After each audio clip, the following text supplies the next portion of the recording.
kontroll, kas te olete kohal, kas te saate aru, et 5 minuti pärast peavad olema kala rinnafilee tööd ära esitatud. Võistkond number 1, Jüri Grilli trio, olete kohale tegija.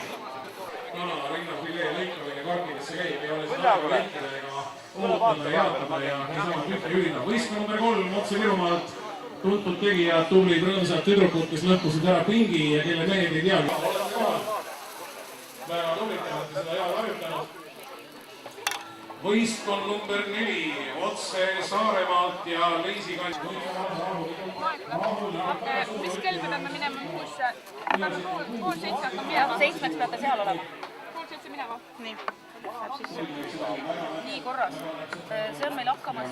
Kas paneme seda veidi? Võib-olla veidi võiks ikka panna, ma tean selle suure. Võistkondi ja kui ma õigesti mäletan, siis Ago juhitud võistkond tuli seal rivivoorus lausa 6. kohale, mis on väga väärikas ja soliidne hetkeaste. Võistkond number 5, vaatan selja pealt, võistkond number 5, lahtelõikamiseks on nii. Loetud minutid võistkonnad, jälgige kella, loetud minutid, ma hiilin siit kõrvalt siia telki korraks, vaatan kella seina pealt. Kell on paar minutit on poole. Grilliportaali telki. Paar minutit on jäänud head võistkonnad. Selle väga piduliku hetkeni. Hoopis põnevaks, sellepärast et võistkonna number 1 platsilt algab siis aval. 3 Kärla vallast Villi ja pojad, Villi Pihla võistkonna kapten. Ma nägin, Villi, et sa saatsid poja koos Karmiga juba teele. Kui ta seda head ja maitsvat kana rinnafileed põske ei pista, siis jõuab see sihtpunkti. Ma saan aru, et te pole veel ise kana rinnafileed maitsnud, aga see näeb teil väga ilus. Ei ole, me oleme mõlemad vallavanemad. Mõlemad vallavanemad. Ütle, kas see on töö või see on haigus. Aga samas tuleb öelda, et õnnelikud on need Laimjala inimesed ja Kärva inimesed. Ja veeta sellist mõnusat toidupäeva, toredaid Eesti inimesi. Mäletad küll, see oli see mees, kes oli naiselt kiskunud ära võrksuka endale ümber käe pannud. Ta üritas neid mulle ka parseldada. Ma olin peaaegu nõus, täissuuga ma ei saa vastu vaielda. Mu tädine kallal. Sellised päevad inimesed pole süstitud. Kohtunikul 7 kohtunikku.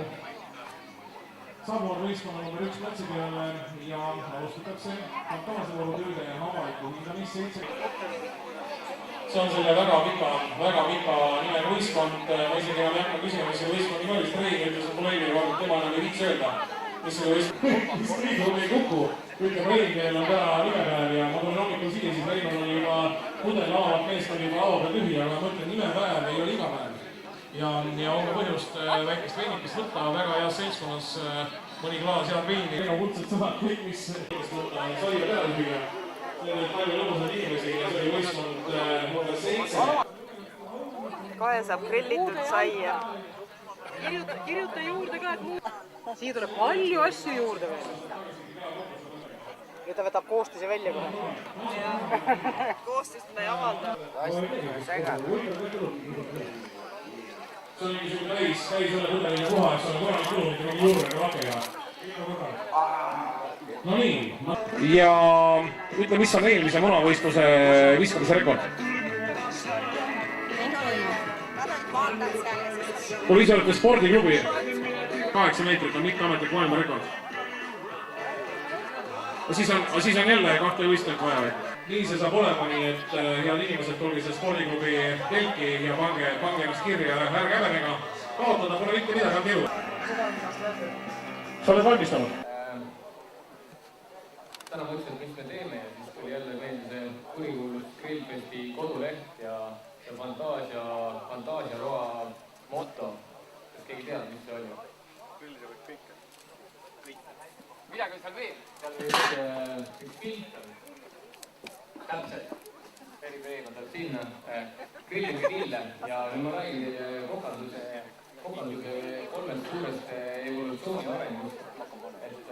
Ma arvan, et esimene kõige suurem areng kokandus oli see, kui üks neandertaal leidis selle looma, mis oli võib-olla metsatule kahjuks jäänud ja sai esimest korda küpsenud liha proovida ja avastas, et see on hea. Seda me kõik järgime tänagi seda motot. Teine suur sündmus oli ehk Escoffier kokandus ja enne seda söödi kõik ühe suure laua ümber, kõige tähtsam, et kõigepealt kõhu täis, siis vaatas, et teistele käel midagi ei jää.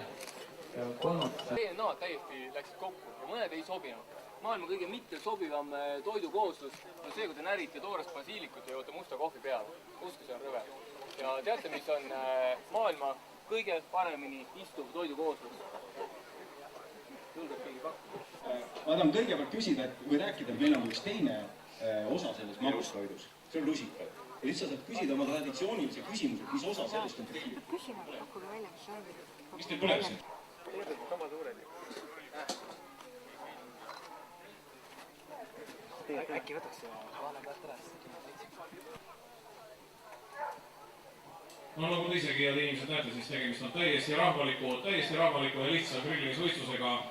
Seda kõike te saate kodus täiesti vabalt järele. Ei toimibki midagi. Meil on igatahes kõige ilusam ja kõige sürrim. Ööli hakkab just kuumaks saama, aga...